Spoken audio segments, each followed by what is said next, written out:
Hey everybody, Anthony Tilley here and welcome to the Solopreneur Show.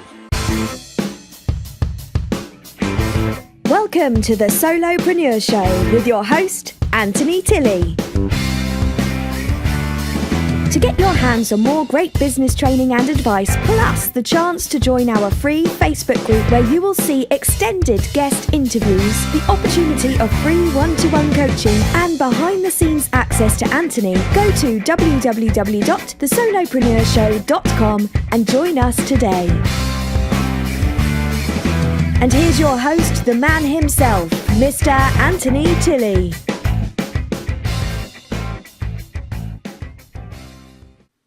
Hey, Anthony Tilley here and welcome to this episode of the Solopreneur Show. This is episode number 3. And as you are probably aware, if you've already been with us, and if you've not been with us, where the heck have you been? But basically what we're doing is we are drip feeding every single day the first 7 episodes, one a day for the first week of launch. So every single day you need to make sure you're getting back into iTunes and you're getting this podcast and you're downloading it, put it on your MP3 player, listen to it in your car, listen to it out running, walking the dog. Whatever it is that you do when you listen to podcasts, make sure that you've got this one. And you certainly won't want to miss today's podcast because I've got a really great guy from here in the UK, a gentleman by the name of Mr. Michael Wilding. And Michael he's just an awesome guy, actually. There's so much that we went through on this interview. It just really was this meandering path of internet marketing information and business information. It really was a great call. We actually, outside of the interview, we spoke for about 2 hours. And I'd never met Michael before, but a really great guy and somebody that I highly recommend that you listen to and that you go out and sort of follow him. So we've got that interview coming up in a few moments, but what I just wanted to say first and foremost is, listen, if you are not in the Facebook group, you need to be getting yourself in there. You need to be going to the solopreneurshow.com and you'll see a button there where you can see to join the group, because you want to be joining that Facebook group because that's where the unedited extended interviews all are, the videos, etc. Obviously, you're listening to this here and now as a podcast, but you want to be getting yourself inside of the group so you can hear the whole shooting match. You may be watching, having said that, you may be watching this on YouTube. On YouTube, we have a channel, but again, those are the edited interviews. So if you want the full shooting match, solopreneurshow.com, and you can then join the Facebook group and get a whole load of great stuff, unedited interviews, and just some great behind the scenes stuff and extra additional content and training from myself, really to help you to either kickstart your business if you haven't actually started as yet, or alternatively take you to the next level. So solopreneurshow.com, or if you're in YouTube, then there'll be a link down below. Same as well, probably got a Facebook page. If you're on the Facebook page, there's going to be a link somewhere near as well, so you can get into the group. You really want to be doing that. So, okay, that said, I'm going to crack on now with today's show, and here we have my interview with Mr. Michael Wilding, and enjoy, guys, enjoy.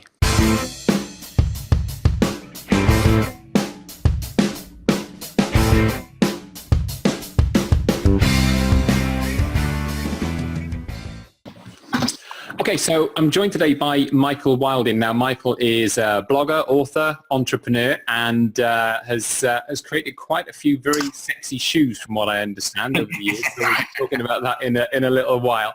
And hey, Michael, how you doing? Hi, Andy. Nice to be here. Thank you for inviting me. That's all right. No problem at all.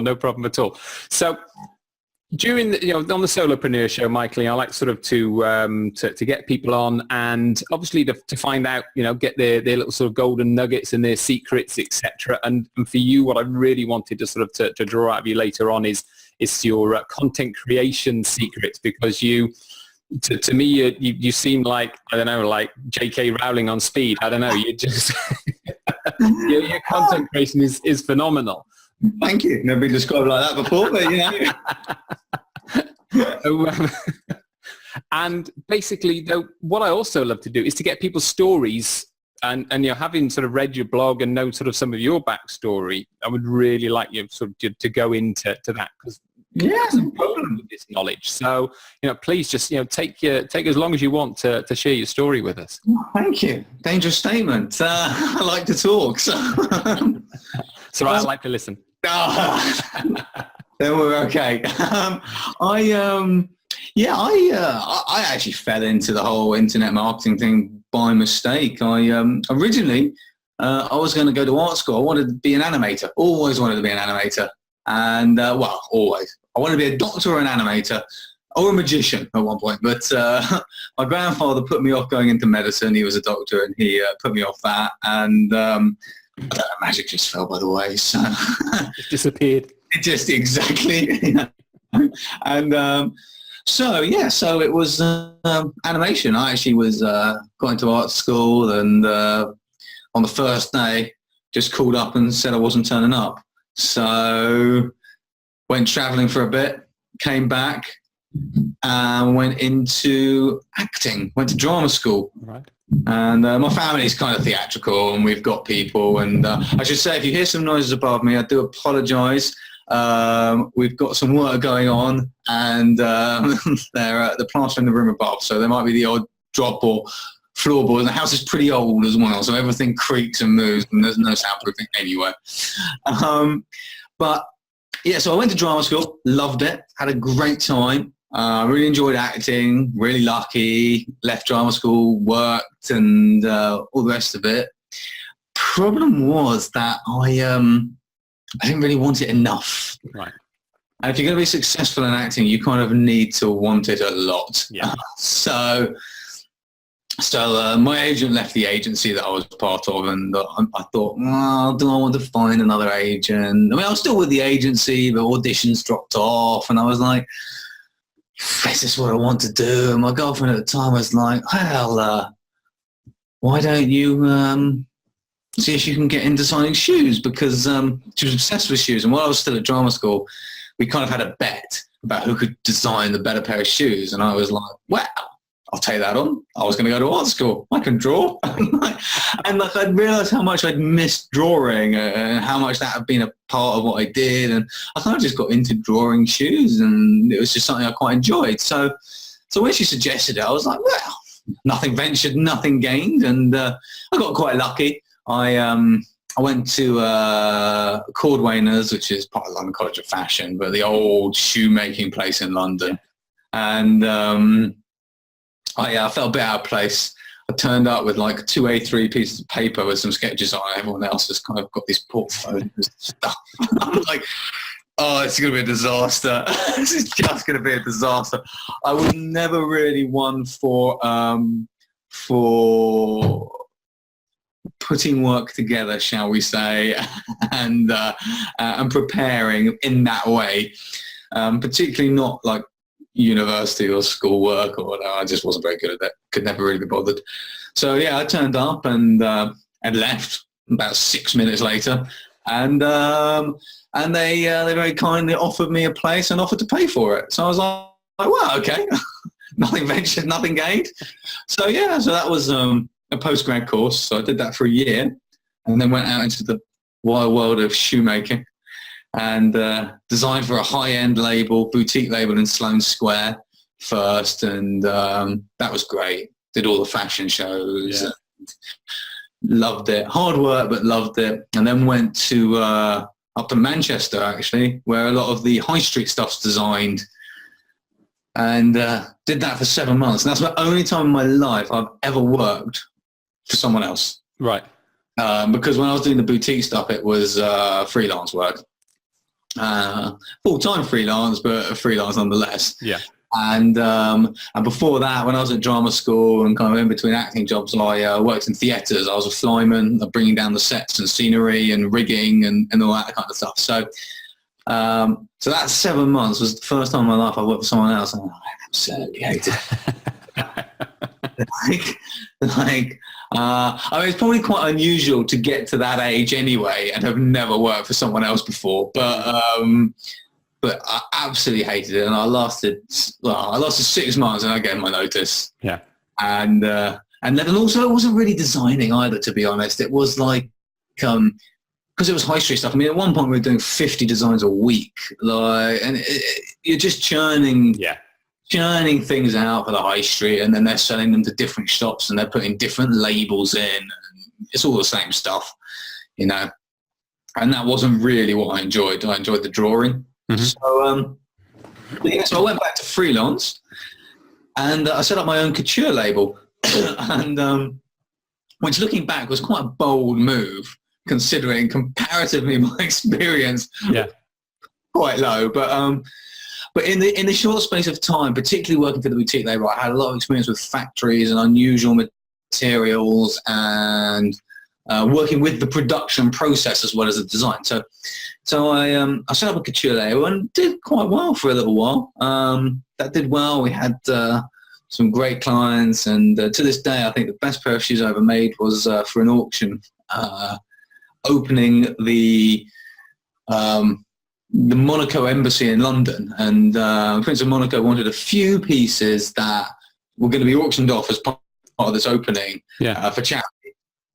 And they got me to do the shoes, and it was all in remembrance of his mother. So he settled on the design of this pair of shoes made with rose petals that they came out of the sole, wrapped around the heel, and then went over the top. So it's like the rose bush was growing from the heel out. And this shoe, God, wow! Everyone told me it would be impossible to make. The factory was like, "We can't make that; it's impossible." I was like, because I wanted real rose petals. You see, I want real rose petals. And anyway, I eventually found this car paint manufacturer in Spain who made the lacquers for cars, and they managed to create a lacquer that, when it was dried, had the texture of a rose petal on it. So we took all these rose petals and we sprayed them with this lacquer, which obviously then dried. It gave them, preserved them, gave them a strong enough consistency to then be able to sew into them as well, to stitch through them. And so I eventually managed to problem solve my way out of that and make this pair of shoes. I was quite proud of those. Shoes. That's amazing. But so anyway, I did that for a while, and then the recession hit, and in that time, I should probably also mention, during that time, I wrote a lot about horse racing. Right. Love horse racing. And I used to write a lot about it. I did quite well as a bettor. And I did a bit of work in the US, actually, with some of the big teams out there. And that was kind of like my side hobby at the time. I'd written this... in this time, I've been writing for what I now know as on digital publishing company, and it was very big in that space in the UK. I've been writing articles for him for a time, with the owner for a time, for his monthly magazine, and he approached me and asked me if I would write this course, like a year-long course about going from knowing nothing about horse race betting to profitable betting, like how you do it. I think he'd asked a few people before, and nobody was really comfortable writing it. I was like, sounds like fun. I'll give that a shot. And so we wrote this course, and I wrote it it was delivered it was actually delivered weekly, but on kind of months sections, and each lesson had homework that you had to do afterwards, and it was mammoth. It was absolutely mammoth. I mean, I think each week was about 4,000 words. Right. I did 52 weeks off them over the year, and it was hard. I mean, to the end, I was kind of like, I'm looking forward to having this finished now. Yeah. But the launch, in retrospect, again, at the time, I didn't really know anything about marketing at all. I was just doing this for the fun, and hopefully to make a bit of extra on the side. But obviously, when it launched, which I now know was a launch, it did very, very well. I mean, there's still people on this product today, 6, 7 years later.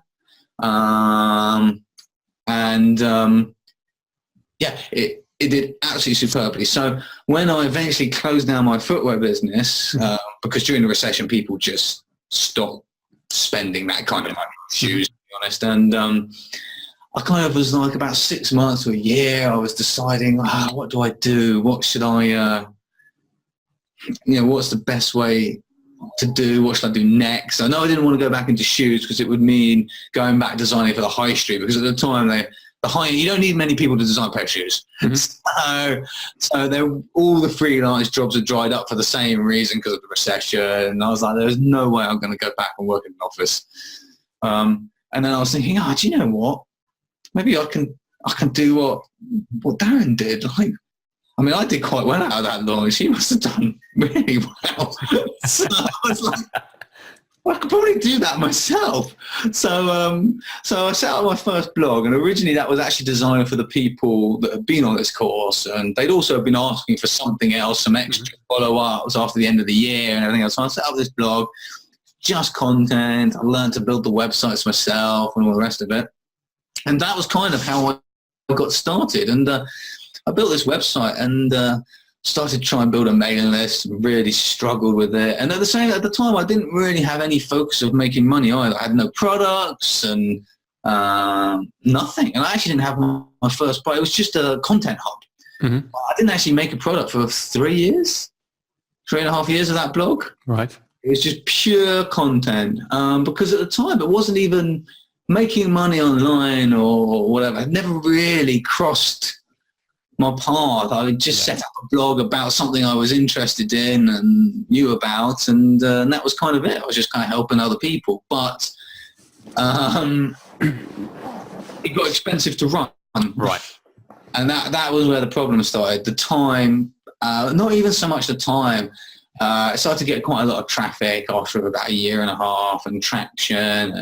People like Darren kind of give me a helping hand. You know, he sent people there, and the mailing list got bigger, and the cost started to get larger, and the hosting needed to be bigger. And I was suddenly like, do you know what? If this needs to pay, because I'm actually spending quite a lot of money on it all the time. Yeah. So yeah, I just want to say to your listeners, I think my wife's about to come through the front door, so you'll notice that I work in an environment that is not peaceful or quiet in any shape or form. We've got keys, plasterers, dog, wife. It's going to get a lot more hectic pretty soon with the baby coming. And we've got a baby coming, so it's going to get even more. I am actually tempted to get an office elsewhere, to be honest, at that time. So yeah. And you may even see Holly cross paths in a minute. But so that was kind of how I got in. It was totally by accident, and I was awful. I mean, I had no idea what I was doing, and also I'm really bad at learning from other people. I'm really, really bad at learning from other people. So that was Holly passing by in the back. You're watching on the video. I just can't do it. I don't know why. If someone tells me something, I kind of go, yeah, but I need to see that for myself. And I think it's because a lot of the time I've tried stuff like that, and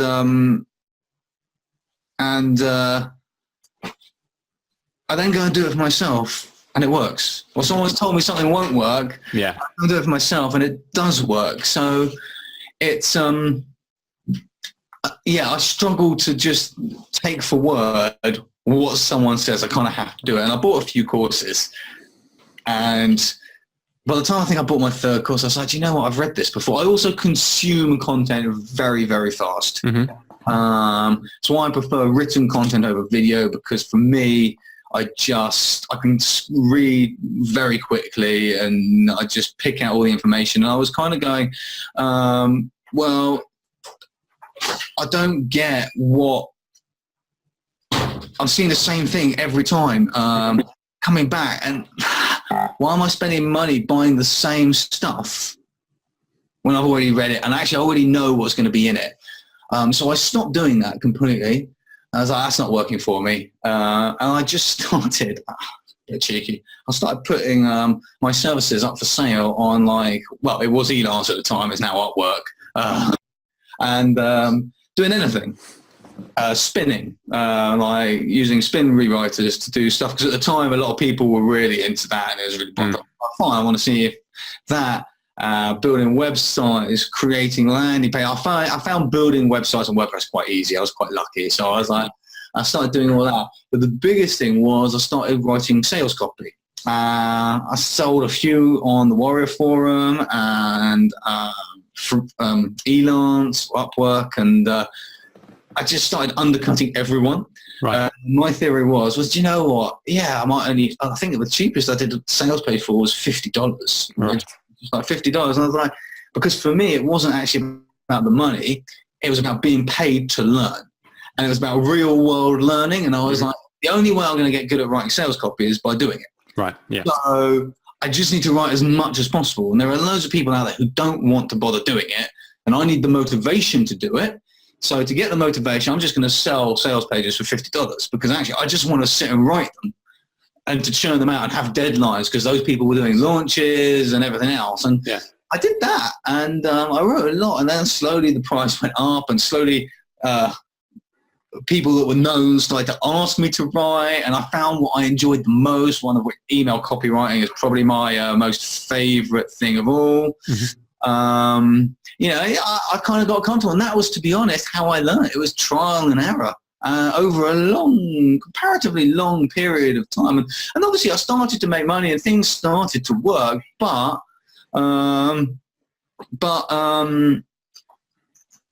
it took time. It wasn't a quick process at all for me. I started to make a little bit. I was like, all right, that's great. A lot of things I look back on trying, I was like, God, why did I bother? And stuff that wasn't working, I was trying to hammer to death, and it just wasn't working. And I was like, what? What's the point? So, do you know, it's funny. I think you've touched on sort of a couple of really interesting points there. To sort of go back on. The first one you were saying about sort of offering these services at a lower price, and obviously to learn, to be able to learn to do something, but also and the other thing, that the first thought that sort of struck me was, we all know about Fiverr, Fiverr.com, where you can go and get this, that, and the other done for you. And I think there's a lot of people who come online, feel they don't have any money, so how am I going to invest in myself? How am I going to invest in my business? Yeah. And I've got to say, actually, I think Fiverr is a really great place for those kind of people to actually go and start to do things for people. And the amount of, I'll give you a classic example at the minute. If you something like, I don't know if you've heard of Pixel, I think it's called Pixel Studio. Jimmy Kim's product. And you can create covers. And, I sort of was sort of given a copy of it. I mess around in it. I haven't got Photoshop now on this laptop, but I've always loved doing my own graphics. That was sort of one of the things when I first started out. That was something I really liked doing, and then this was sort of give me to have a look at and go through. I thought, this is brilliant. What an awesome piece of kit. And for somebody to invest in something like that, I think it was like $97, something like that. Not even that much, and then use it to go and create covers for people on Fiverr or wherever. And just, you get better and better, and you start to create an income for yourself there. You can, the clearly, obviously, what they've got to do, set something up for Fiverr, and then, you have an upsell and an upsell, so you do a book for a Fiverr, or a DVD cover for a Fiverr, or you do a package for, for 25 or whatever. And I think it's interesting that you sort of, you touched on two things there that people should be doing. Yeah, I mean, the way I look at it is that, if I'm getting paid $50 for 3 days' work writing a sales page, well, if I was at university in England, that's like $9,000 a year. Or in the States, it's like, $50,000 or $70,000 a year. Well, I'm actually being paid $50. Yeah, it might only be $15 a day. But hell, it's a lot better than spending $50,000 a year to do the same thing. So you're already doing better than most people in education. And I think the other thing as well, when you sort of, it's not a huge amount of money, but if you've got even if you have no job whatsoever, it's better than sitting on your backside watching Jeremy Kyle. Or if you do have a job and you want to get more money, you want to to have a better lifestyle, to increase your earnings, or to make yourself money, either to reinvest back into your your internet marketing, or even if you just want to use it to invest in stock market or shares, to have that money then grow and work for you, rather than just make that money and use it to spend. Use it to make that money grow for you. Yeah, absolutely. I completely agree. And also, you can't beat experience.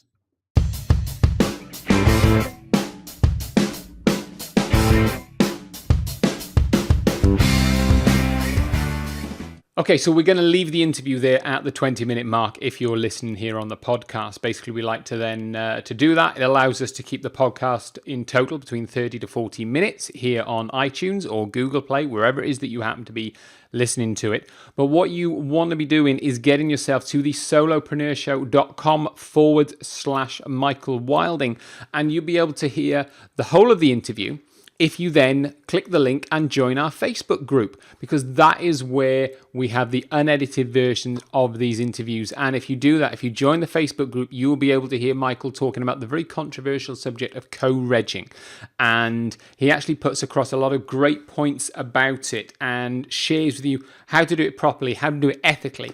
And he also talks about how he is such a content creation machine, his techniques for creating content. So, solopreneurshow.com/Michael Wilding. So, anyway, that's what you need to do if you are listening to this as a podcast, listening to the audio and have not heard the whole thing. But anyway, let's crack on with the show now.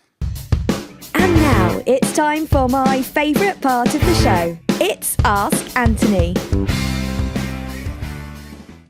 It's Ask Anthony. It's her favourite part of the programme. I don't know why, but she just loves it. Perhaps it's because I paid her to say it.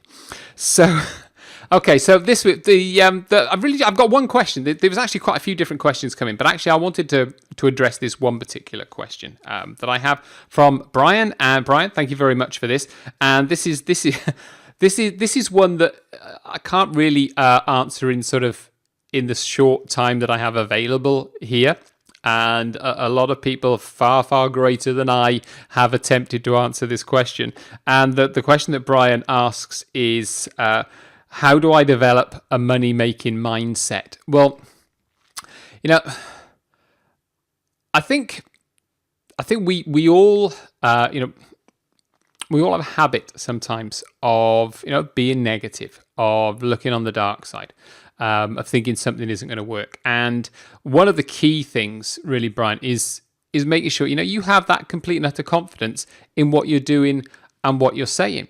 But that isn't enough, of course. Just to, having the balls to go out there and do stuff isn't enough. You've got to have trained yourself, to have trained your mind, to have that mindset, have that positive mindset, have the mindset whereby really, I think, and I'm actually writing a book about this at the moment. I'm putting a product together. And interestingly, I've seen the question here that you put here, Brian, and in the last three words, a money-making mindset. And I'm actually just called the product that. It wasn't going to be called that, but you might find actually that very soon after this podcast comes out, or maybe even with this podcast, you'll see a product that I have on offer called Money-Making Mindset.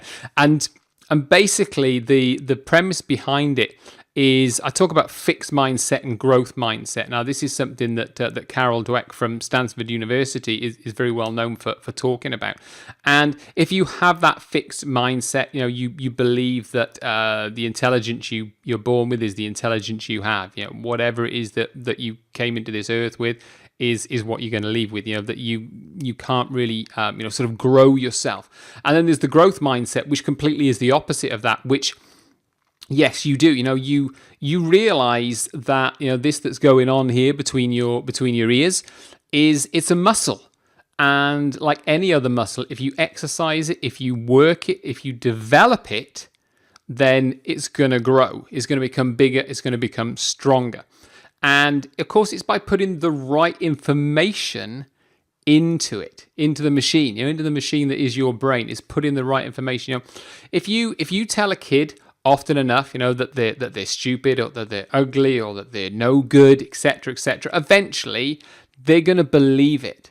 But if you tell that kid, that they're great, they can do whatever they want to do, if they've got a dream, they've got to go for it, don't let anybody stand in your way. If that is what is being fed to you day after day, then that is what that child will end up believing. And that's what I've always tried to do with my boys, to let them know, they can do anything they want to, anything whatsoever. We see a lot of people today, that are very rich, very famous, getting to high-powered positions. Heck, there's one right now running for president.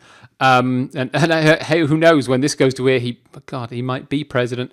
But it just goes to prove if you have the right mindset, if you have the oil, as we say here in Wales, to go out and do it, then you can achieve pretty much anything that you want to. So it's very much a question of developing. You have to, as I say, I can't give you a short, quick, glib, fix-all answer to this, I'm afraid, Brian. But what I can say is you do need to develop yourself. And as I said, I've got the new product at the moment that is going to be a workbook. It's going to be videos. There's going to be some little sort of tools within it as well, so you can work out what type of mindset you have, etc. And probably somewhere very near to this podcast, there will be a link to go and get it. So I highly recommend that you take a look at that and you learn how to develop that growth mindset. How to become a money-making machine through developing your brain, because that is a real large part of the problem and issue that people have who aren't making an income, whether it's online or offline, or whether it's somebody they've already got a business and that business is failing. A lot of it is going to come from the mindset. If you are positive, if you have the power of your convictions and the courage of your convictions, then 99 times out of 100 you're going to succeed. So really, you need to study. Now, as I say, I've got the product that is available, but hey, there's plenty of other things out there. The Richest Man in Babylon, absolutely brilliant book. Rich Dad, Poor Dad, superb. Think and Grow Rich, awesome. All of these kind of books that talk about generating money, how to perceive money, how to think of money, how to get that mindset that attracts money. Really, you want to be getting your hands on as many of these kind of things as you possibly can, Brian. Okay, so I hope that's helped. As I say, it's really, even though I've talked here for sort of 5 minutes about it, that is a very short answer in the whole sort of sphere of products and content, etc., that's out there to help people like yourself. Even just get on YouTube and start watching some videos, etc. But whichever route it is that you go down, I really wish you all the best with it. And please feel free to message me and let me know how you get on, or ask for my help. It's not a problem in any way, shape, or form whatsoever. Okay, guys, so that's the end of today's show. I really hope you have enjoyed what we've shared with you today. Now, as I said previously, this is, we're in launch mode here. This is the first 7 days of the Solopreneur Show. So make sure that you're hitting some kind of subscribe button if you're here on iTunes, so you're getting notifications. Same as well, if you've been to the solopreneurshow.com, then on there'll be notifications where you can press, so you'll get notified when a new show comes out or when something's put onto the blog there. Also, as well, you can join the Facebook group, and again, you'll get notifications in there. So there is no excuse for you not to listen to this podcast and to get extreme value from it. So, just remains for me to say, if you have enjoyed this podcast, please leave a review underneath it here in iTunes. It's all about getting those positive reviews, positive comments from you guys that will help this become on the bestseller, on the top sort of listened to show, etc., and really enable us to give far more value to a wider audience. And that's what I'm really trying to do with this. Okay, so anywhere you see a like button, a share button, a review button, please just take 5 minutes out to do whatever it is that's near it. It really would be very much appreciated. And again, if you're in the group, leave your feedback in there. Any questions you've got, I'm here to help in any way, shape, or form that I can. And finally, if you liked this podcast, then some other podcasts that I'm sure you will find very useful is Smart Passive Income,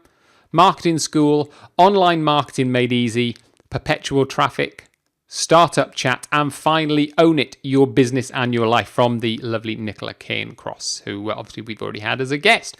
So that's it for this week's show. For today's show, because we'll be back tomorrow. Okay, we will be going to weekly after the 7 days, but at the moment we are in launch mode, guys. So I will see you tomorrow. Cheers. Bye now. To get your hands on more great business training and advice, plus the chance to join our free Facebook group where you will see extended guest interviews, the opportunity of free one-to-one coaching, and behind-the-scenes access to Anthony, go to www.thesolopreneurshow.com and join us today.